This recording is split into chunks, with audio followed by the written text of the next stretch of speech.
Olá, senhoras e senhores, estamos em mais uma videoaula. Essa é a videoaula de número 2 do curso de Física Moderna 2, em que nós vamos fazer um breve apanhado histórico dos modelos atômicos até o modelo atual, que é o que nós vamos estudar nessa unidade, certo? Então me acompanhem, vai ser um apanhado bem rápido, né? Aconselho que com o tempo vocês possam pesquisar um pouco mais sobre isso, mas eu vou me ater ao que está no livro de conteúdos. Então me acompanhem e vamos lá. O que se considera como o primeiro modelo atômico é o chamado modelo de Dalton, do século XVIII, em que basicamente a matéria era constituída por átomos que ele considerava como sendo esferas minúsculas e inquebráveis, digamos assim. Então essa daqui é a figura do John Dalton, que eu peguei na internet. E isso aqui nada mais é do que o que seria um átomo para o segundo modelo de Dalton. Então é um modelo assim bem simples para a gente hoje, né, que sabe que a matéria é constituída de átomos, mas até então não se sabia. Então o primeiro modelo mais primário de átomo é simplesmente uma esfera inquebrável e extremamente pequena que constituía a matéria. Esse é o modelo de John Dalton. No entanto, no final do século XIX, já se conhecia o diâmetro do átomo e os elétrons também eram conhecidos, como a gente vai comentar daqui a pouco.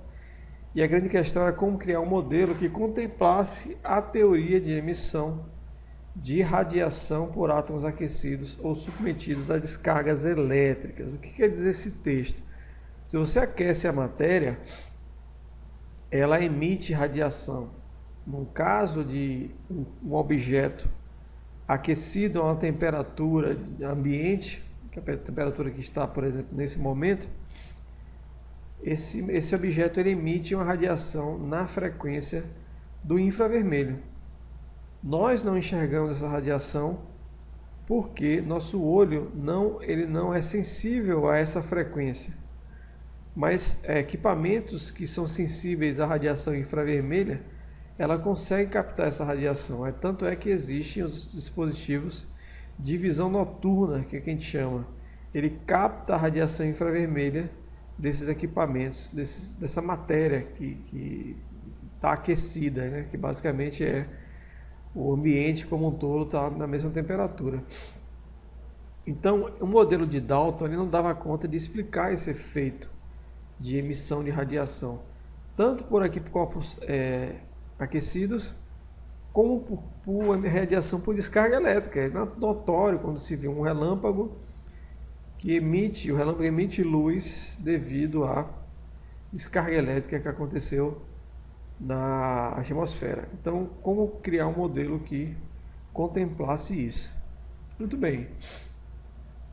Com a descoberta do elétron, feita pelo próprio Thomson, inclusive essa descoberta do elétron e da relação carga-massa, ela rendeu o Nobel de 1906 para Joseph John Thomson, conhecido como J.J. Thomson apenas.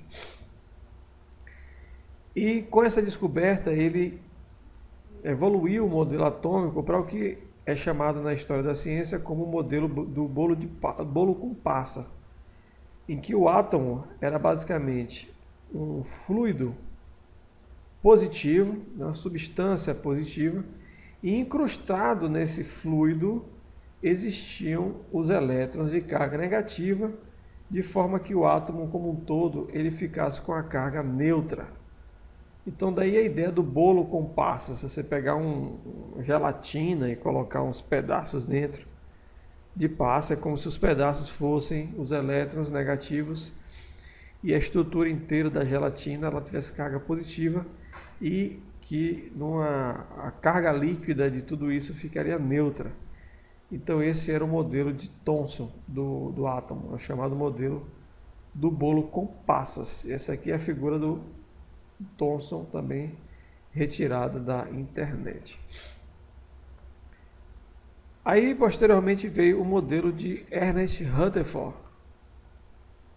Rutherford, ele também tem o Nobel de Química de 1908 por alguns trabalhos envolvendo elementos radioativos e a reação de algumas substâncias à radiação. O modelo de Rutherford, ele foi feito baseado no experimento de espalhamento de feixe de partícula alfa. Esse experimento, o resultado dele entrou em contradição com o modelo de Thomson. Então, basicamente, a ideia era essa: se você joga um feixe de partículas alfa, pelo modelo que se tinha, que era o modelo de Thomson, deixa eu voltar do início. Quando ele incidiu essas partículas, uma fina camada de ouro, extremamente fina, ao inserir esse feixe de partículas alfa, percebeu que existia uma quantidade de partículas que refletiam, quer dizer, se chocavam. E ele percebeu que esse modelo de Thomson não contemplava esse resultado. Então precisava ser reformulado. Então ele reformulou esse modelo de Thomson, criando o modelo de Ernest Rutherford, modelo de Rutherford. Nesse modelo, ele criava o núcleo atômico, que não tinha antes. Então, o núcleo foi criado por Ernest Rutherford, e toda a massa, além de ele definir a criação do núcleo, ele também viu que toda a massa do átomo se concentrava nesse núcleo, e provavelmente esse núcleo atômico era o centro espalhador dessas radiação alfa. Então, o modelo de Rutherford ele acaba sendo, parecido com esse modelo que a gente vê muito na escola, o pessoal desenha um núcleo com as eletrosferas. Aquele desenho que a gente vê na escola, ele é um desenho de um modelo ultrapassado, que é o modelo de Rutherford. Na época, era um modelo vigente, no começo do século passado, mas algumas evidências mostram que esse modelo já não é mais válido, como eu vou mostrar para vocês agora. O Rutherford também ele foi responsável pela primeira experiência de divisão atômica em 1917. Certo? Só um fato histórico importante para vocês. Muito bem, vamos às críticas ao modelo de Ernest Rutherford. Isso é um ponto importantíssimo que vocês entendam. Primeiramente, então o Rutherford ele sugeriu que o átomo tivesse um núcleo atômico e os elétrons girando em volta desse núcleo. E a matéria, a massa do átomo basicamente concentrada no núcleo. Mas a grande questão é, como que esse átomo ele é estável? Como é que eu consigo a estabilidade do átomo com elétrons girando em torno dele? Na verdade, com elétrons em torno do núcleo, porque eu tenho duas situações. Se o elétron ele está estacionário, ele está parado em torno do núcleo, devido à interação colombiana, à atração colombiana eletrostática, esse elétron acabava sendo atraído pelo núcleo. O núcleo é mais pesado, então basicamente o elétron ia de encontro ao núcleo e eu não mantinha o átomo estável dessa forma.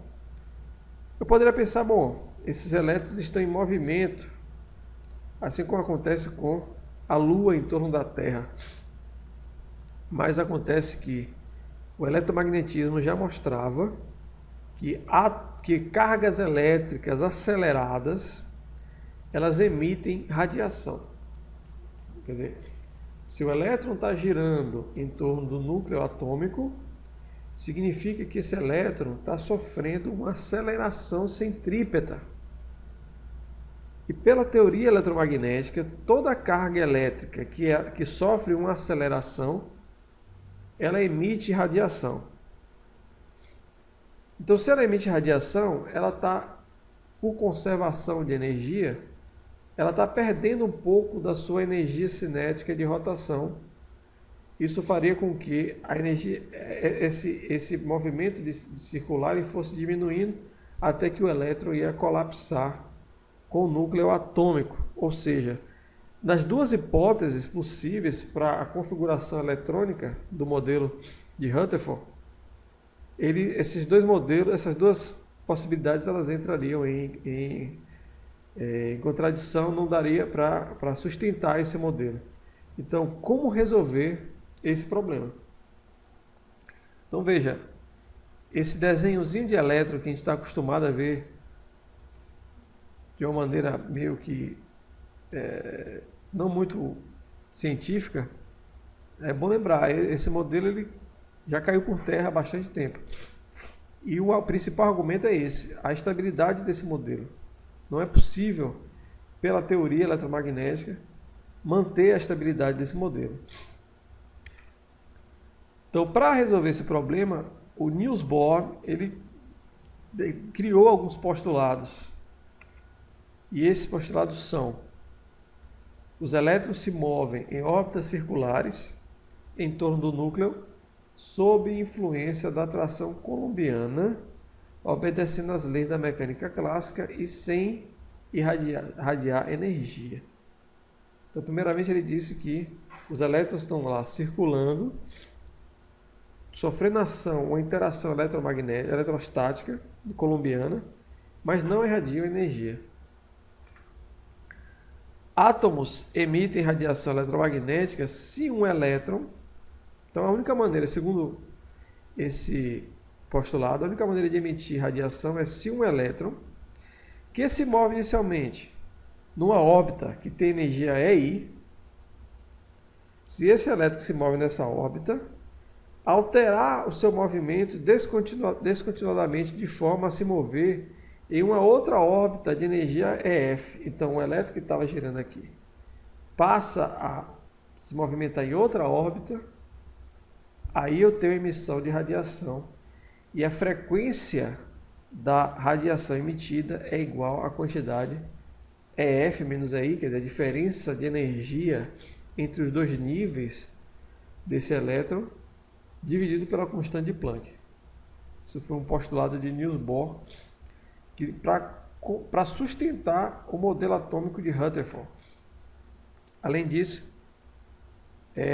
ele também postulou que um elétron só pode se mover em uma órbita na qual seu momento angular é um múltiplo inteiro de h cortado, que significa h sobre 2π. H cortado, se vocês não viram ainda, é esse símbolo aqui. Ele nada mais é do que a constante de Planck dividido por 2π. Então ele postulou que as únicas órbitas possíveis de elétrons são aquelas cujo momento angular é um múltiplo inteiro da constante de Planck, dividido por 2π.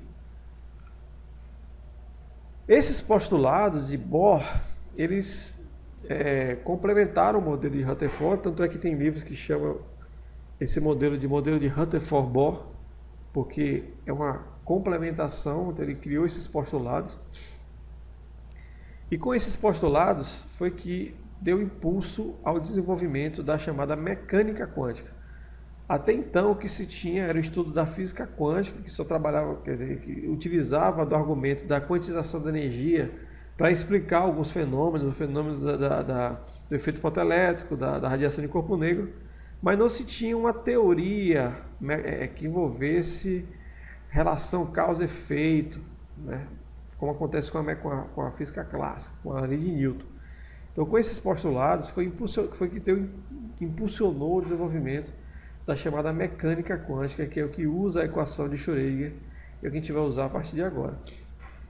Então, com a equação de Schrödinger e a mecânica quântica, houve o surgimento das eletrosferas como nuvens de probabilidade de encontrar os elétrons. Então, esse modelo clássico de uma partícula, o elétron como uma partícula girante, ele também cai por terra com o desenvolvimento da mecânica quântica, porque a gente vai ver que, na verdade, a quântica diz que não consegue prever posição e velocidade ao mesmo tempo.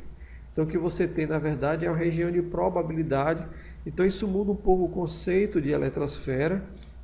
Então, a eletrosfera passa a ser uma nuvem de probabilidade de encontrar elétron com energia e momento angular definidos, né, baseado lá no postulado de Bohr.